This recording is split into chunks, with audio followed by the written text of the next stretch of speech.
an exhibition created by the United States Holocaust Memorial Museum. You are about to hear the words of American men and women of the U.S. military who encountered the Nazi concentration camps at the end of World War II, as well as those of Holocaust survivors who were liberated by U.S. troops. In spring 1945, Benjamin Ferencz began investigating crimes committed by the Nazis. In the area outside the Flossenburg concentration camp, he followed a trail of mass graves. This is his recollection. As the camps were about to be liberated, the Germans tried to move the inmates out, those who were still able to walk or to work. They left those behind to be killed, to die, who was too sick.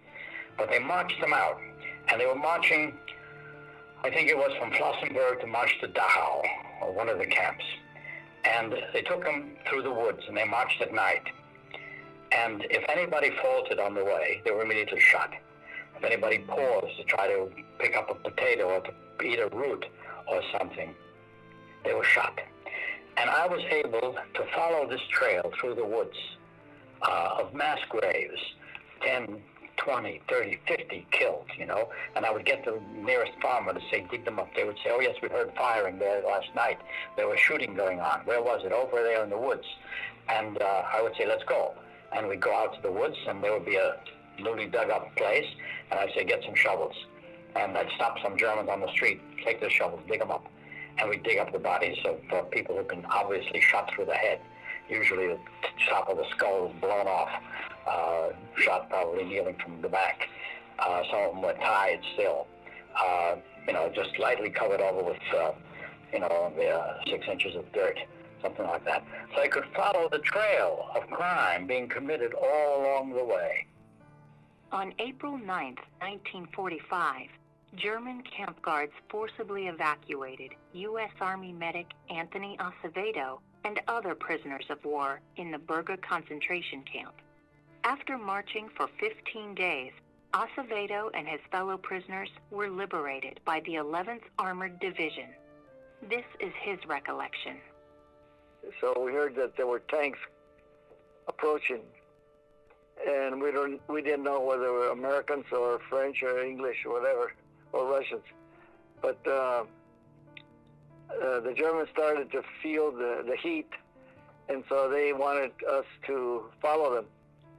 And so they pulled the rifles against us and pointed at us and said, either we go or with them, or they'll shoot us. That's what they wanted to do. So as I yelled back at them and the other medic, we're medics and we're to take care of these men, and they're dying. One just died, or two just died just a while ago. So how can we go? They can't walk anymore. So before you knew it, they too escaped, and the guards turned in, gave us their rifles, and it says, we'll stay with you.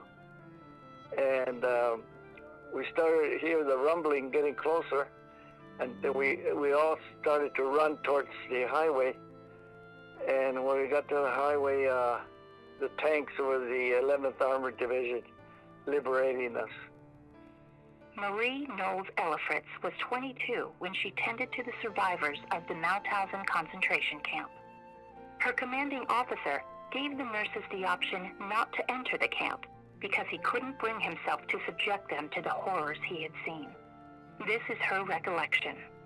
The emotional trauma caused by our medical participation in the liberation of the European concentration camps was beyond belief. As Americans and as women, we never before had been subjected to such inhumanity to man, and my initial feeling was of a tremendous job to do. To take in 1,500 patients into a 400-bed hospital had to be madness. That fact became our madness, and it proved to become a tremendous, overwhelming job. Clinically, it was a matter of sorting the dead from the living, deciding who would live for at least 3 days or more, and to make all those we found comfortable and to begin the process of treatment. A tent to keep the patient dry, an air mattress to give them a place to lie down, a blanket to help them keep warm. pajamas to give them some dignity, a small amount of food to nourish them, and plasma to preserve the remaining life and begin them on the road back to living. Everyone had work to do. The patients themselves helped as much as they could. We deloused them, we moved them out of the logger camp into our tent city, and we let the fresh air, the sunshine, the space, and most of all their freedom do its work. It seemed to take 1 to 3 days for us to convince some of them that they were truly free at last. And when that reality came, they simply closed their eyes and died in peace and freedom. Some of the patients seemed to know immediately that they were free once again, and so they were able to rejoice and begin to make plans for their future. Life force for these patients had begun when the camp gates were opened by their liberators.